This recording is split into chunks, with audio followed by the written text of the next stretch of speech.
Good morning, students. I'm Miss Kiran Goswami, MSc in Mental Health Nursing. Sorry. In today's class, we will see about the loss and grief. Okay. So, loss and grief. What is loss?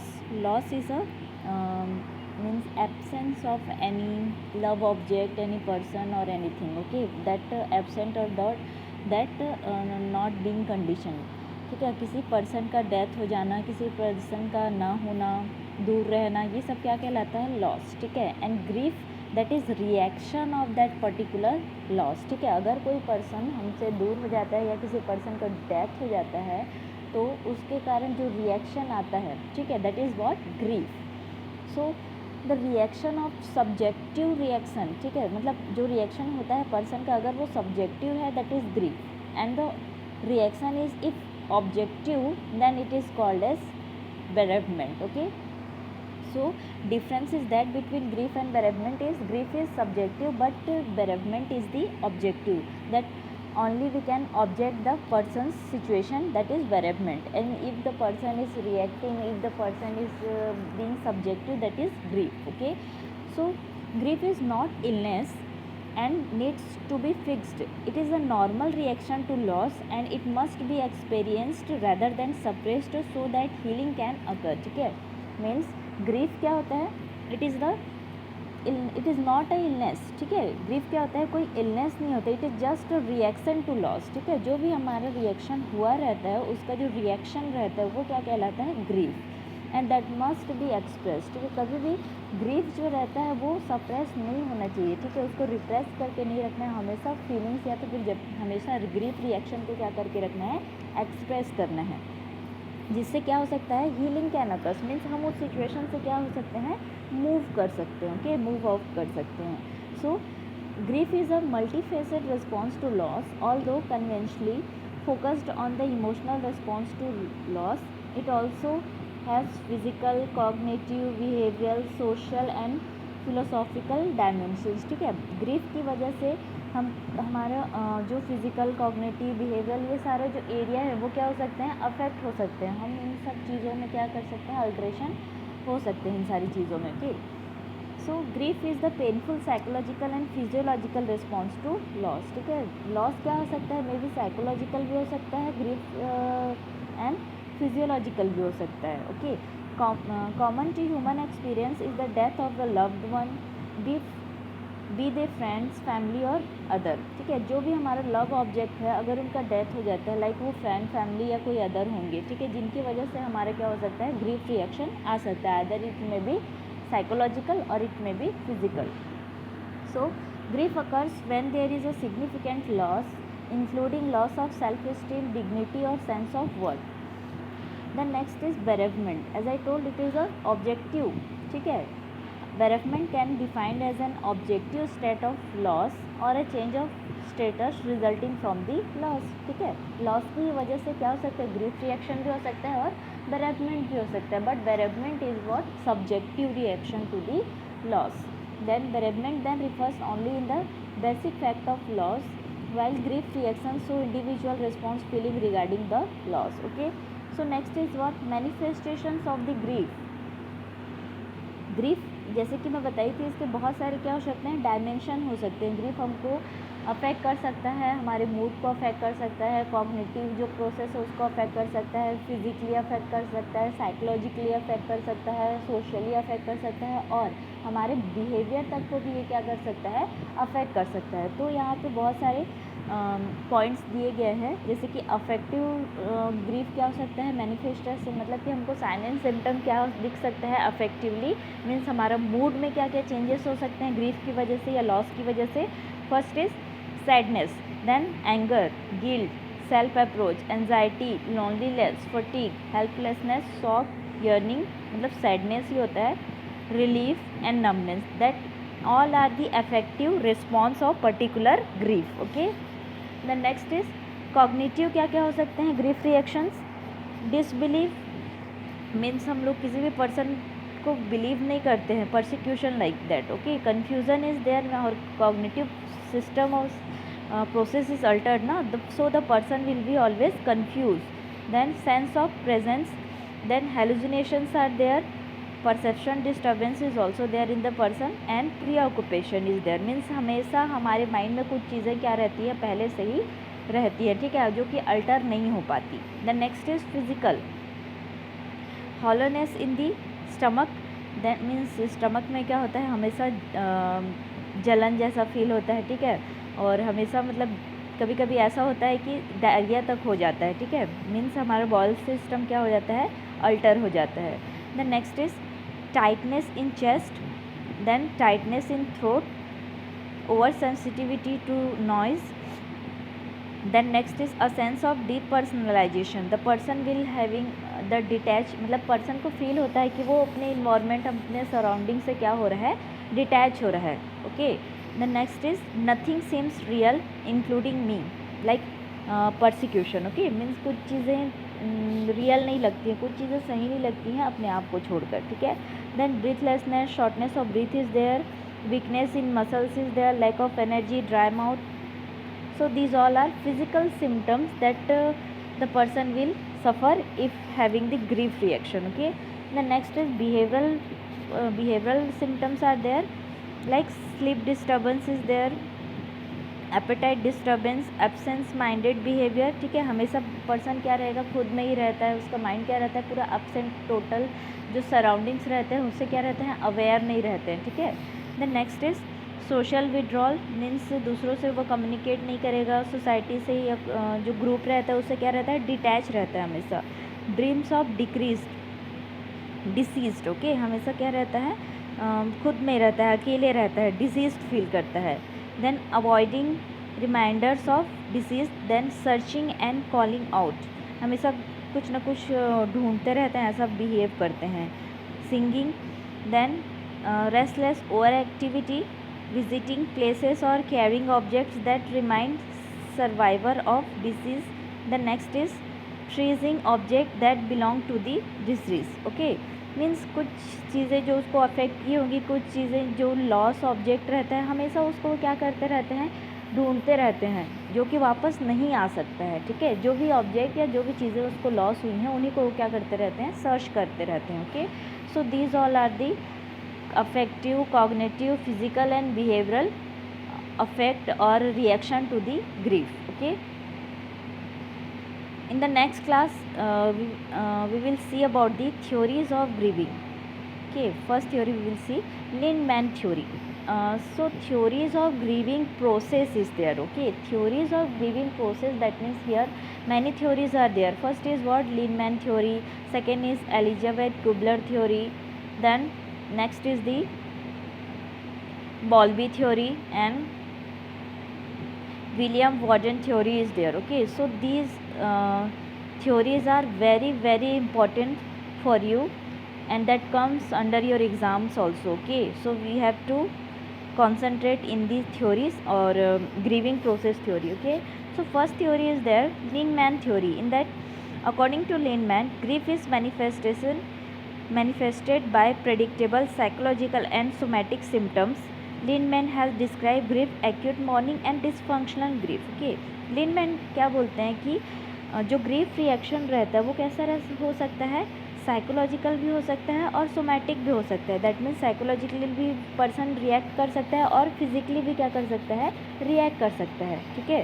तो इन्होंने दो प्रकार से इसको बताया है. First is what, acute morning, and second is what, dysfunctional grief. So first we will see acute mourning. Okay, acute mourning is feeling or expressing grief or sorrow which is characterized by somatic distress. ठीक है, acute mourning में क्या बोल रहा है, जो grief है वो कैसा एक्सप्रेस हो सकता है, फिजिकल और सोमैटिक सिम्टम्स के थ्रू क्या हो सकता है, एक्सप्रेस हो सकता है, ठीक है. प्रीऑक्यूपेशन with the disease person, image, guilt, hostile reaction and loss of pattern of conduct. ठीक है, इसमें जो पर्सन्स रहता है वो क्या रहता है कि हमेशा जो डिसीज पर्सन है, जो लॉस्ट पर्सन है, उसका इमेज, उसकी बिहेवियर को क्या करता है, याद करता है. मतलब कि अगर कोई पर्सन डेथ हो गया है फैमिली में या फ्रेंड्स में, मतलब वो डिसीज पर्सन है, ठीक है, तो उस पर्सन क्या करता है, जो भी ग्रीफ रिएक्शन वाला पर्सन रहता है वो क्या करता है, याद करता है, उसके इमेज को क्या करता है, इमेजिन करता है और हमेशा क्या करता है, ग्रीफ रिएक्शन शो करता है, लाइक फिजिकली और psychologically. Okay, this is about acute mourning. And next is what, dysfunctional grief, इसमें क्या होता है, is defined as the distortions of the some aspects of normal grief.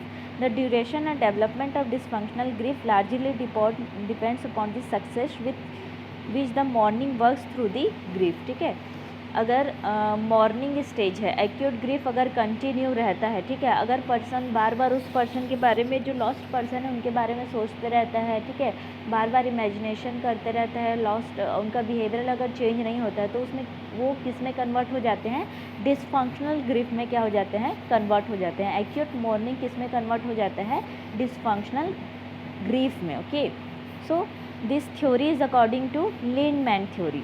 The next theory we will see about the Elizabeth Kubler-Ross theory. This theory is very important of grief reaction theory. Okay, that theory you have to remember by heart. In that 5 stages are there. First is what? Denial. Second is anger. Third is bargaining. Fourth is depression. And fifth is what? Acceptance. So first is what? Denial. Denial, that means avoid.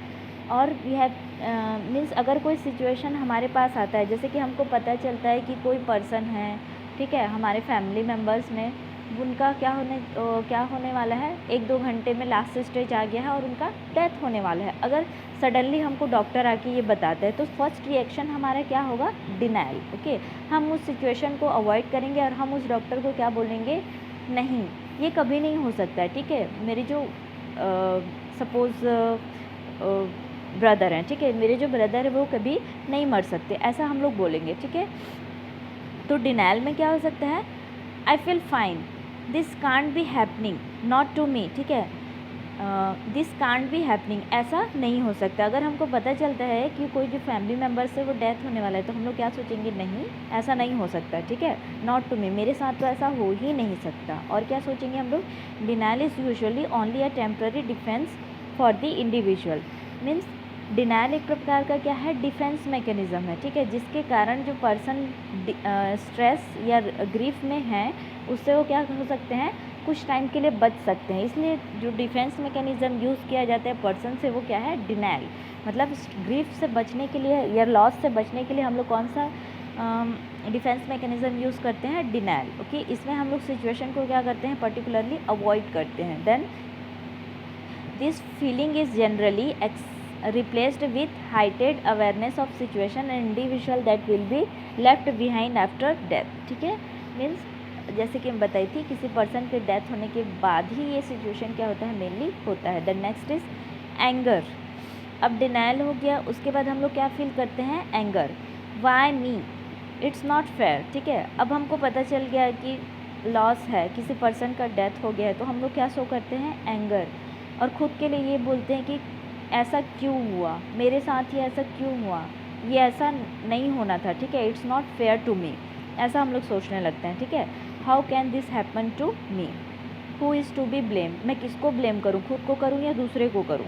ठीक है, once the individual recognises that denial can not continue, जब person को पता चल जाता है कि वो सिचुएशन को और अवॉइड नहीं कर सकता, तो कौन सा स्टेज आता है, anger. Okay, because of anger the person is very difficult to care for due to misplaced feelings of rage and envy. ठीक है, हमेशा दूसरे गुस्सा में रहता है. ठीक है, बहुत ज़्यादा क्या करता है, रेग फीलिंग करता है पर्सन, एंगर शो करने लगता है because of that particular loss, क्योंकि यहाँ पे डिनाइल ख़त्म हो गया और स्टेज कौन सा आ गया है, anger.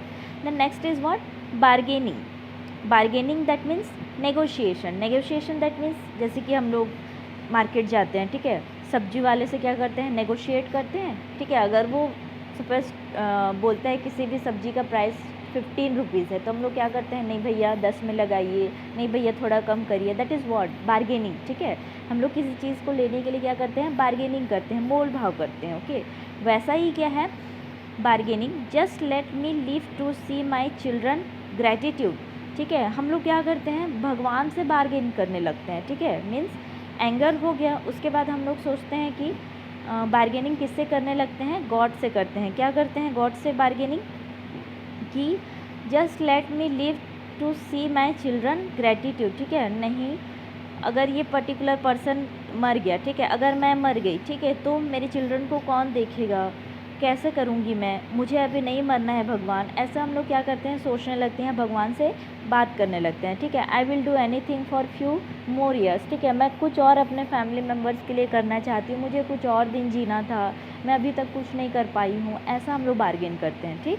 I will be give my life saving if, the third stage involves a hope that individual can somehow postpone और डिले द डेथ, ठीक है। इसमें क्या होता है कि पर्सन बार्गेनिंग करता है कि कुछ दिन और उसको क्या करना है, जीना है, ठीक है। Usually unusually the negotiation for the extended life is made with the higher power in exchange for the reform lifestyle, ठीक है। मीन्स अपने परिवार के लिए कुछ करने के लिए, ठीक है, कुछ लाइफस्टाइल को बैलेंस करने के लिए हम लोग गॉड से क्या करते हैं, बार्गेनिंग करते हैं कि उनको थोड़ी सी और क्या होनी चाहिए, जीने की मोहलत मिल जाए, okay, that is what bargaining. The next is what depression. I am not so sad, why bother with anything, I am going to die. अब फाइनली हम लोग क्या करते हैं, डिप्रेस फीलिंग करने लगते हैं, क्योंकि हमको पता चल जाता है कि हम आगे और सरवाइव नहीं कर सकते, डेथ तो होगा ही, ठीक है। I miss my loved one, why go on, ठीक है। हम क्या सोचते हैं कि जब हम चले जाएंगे तो मैं अपने परिवार को क्या करूँगी, मिस करूँगी, मैं ये सोचूंगी कि उन लोग या फिर मैं उनके बिना कैसे रहूँगी, ठीक है। The dying person begin to understand certainty of death, ठीक है। जो भी पर्सन मरने वाला है वो क्या समझ जाता है कि अब उसकी डेथ क्या है, फिक्स है, और उसको इस सिचुएशन से क्या करना है, एडजस्ट करना है, okay. Because of this the individual में become silent, refuse visitors and spend much of time crying and grieving, ठीक है। बिकॉज ऑफ डिप्रेशन, ठीक है, बहुत ज़्यादा पर्सन क्या हो जाता है, सैड हो जाता है, अकेले रहता है, हमेशा साइलेंट रहता है, ठीक है, हमेशा क्या करता है, रोते रहता है, ठीक। तो ऐसे ऐसे बिहेवियर वो पर्सन क्या करता है, शो करता है, okay. The next is what, finally the fifth stage is there acceptance, the person will finally accept the situation, ठीक है। फाइनली पर्सन क्या करता है, एक्सेप्ट कर लेता है कि वो अब मरने वाले, उसका डेथ क्या होगा, फिक्स है। So it is going to be okay, I can't fight it, ठीक है। अब पर्सन क्या सोचता है कि अब तो डेथ होने ही वाला है, मैं इससे और ज़्यादा लड़ नहीं सकती, ठीक है। I may as well prepare for it, मुझे इसके लिए क्या होना है, प्रिपेयर रहना है, एडजस्ट करना ही है इस सिचुएशन को। The final stage comes with the peace and understanding of death that is approaching. अब फाइनली पर्सन क्या करता है, एक्सेप्ट कर लेता है कि डेथ होगा ही, इसका कोई सॉल्यूशन नहीं है। Generally the person is the fifth stage will want to left alone, और इस सिचुएशन में पर्सन क्या होना चाहता है, अकेले रहना चाहता है, वो किसी से बात करना नहीं चाहता, सेपरेट रहता है, okay. So Ross has given 5 stages of grief, that is what, denial, then anger, bargaining, depression and acceptance. Denial, in that situation the person will be avoid the situation, the person will be not accept the situation, the person says that no, this can't happen to me, okay. Then anger, the person will be so rag anger to the self and others, ठीक है। then bargaining, the person will be